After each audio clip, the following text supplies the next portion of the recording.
सुबह सवेरे की शुरुआत इंडिया न्यूज के साथ। नमस्कार, आपके साथ हूं मैं राजीव शर्मा और बुलेटिन की शुरुआत इस वक्त की बड़ी खबर के साथ कर लेते हैं।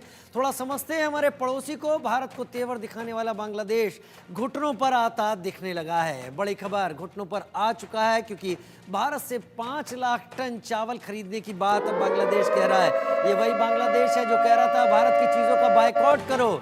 अब 5 लाख टन चावल चाहिए क्योंकि पेट की भूख सबसे तेज होती है। भारत से तनाव के बीच बांग्लादेश में अनाज की हुई है कमी।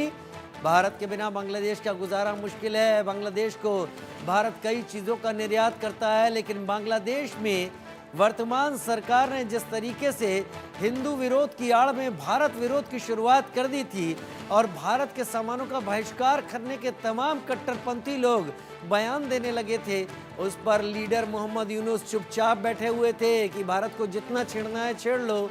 लेकिन अब पेट की भूख ने ऐसा परेशान किया कि 5 लाख टन चावल चाहिए पेट भरने के लिए भारत से।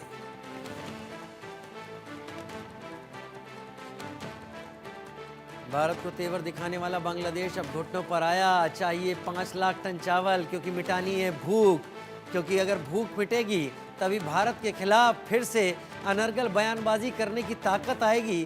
पिछले कई दिनों से लगातार बांग्लादेश और उसकी लीडरशिप भारत को आंख दिखाने में कोई कसर नहीं छोड़ रहे थे, लेकिन जब पेट के लिए दाने कम हुए तो एकदम उसी ज़मीन पर आ गए जिस ज़मीन पर ये देश इस वक्त ले आया जा चुका है। और अब चाहिए भारत से 5 लाख टन चावल जिससे पेट भर सके।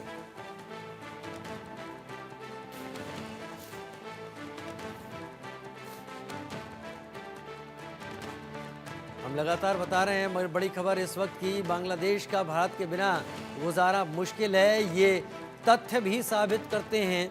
लेकिन भारत के बिना कुछ कहे बिना कुछ किए बांग्लादेश ने जिस तरीके से भारत विरोध की आग सुलगानी शुरू की थी, उसे देखकर सभी लोग अचरज में भी थे, हैरत में भी थे। भारत के सामान का बायकॉट, दाल, चीनी, मसाले, कपड़े, सबका बायकॉट, जबकि जानते हैं कि कपास अगर भारत से नहीं पहुंचा तो बांग्लादेश का टेक्सटाइल उद्योग ज़मीन पर आ जाएगा। बिजली अगर अडानी ने नहीं दी तो उनके यहाँ कुछ कल कारखाने नहीं चलेंगे। वैसे भी अडानी का न जाने कितना पैसा अभी तक बकाया है जो बांग्लादेश के पास है ही नहीं देने के लिए। लेकिन बयानबाजी भारत के खिलाफ लगातार बांग्लादेश कर रहा था और अब बांग्लादेश घुटनों पर आ गया है क्योंकि पेट भरने के लिए अनाज चाहिए, पेट भरने के लिए चावल चाहिए, भूख मिटानी है, इसलिए बांग्लादेश को भारत से 5 लाख टन चावल चाहिए।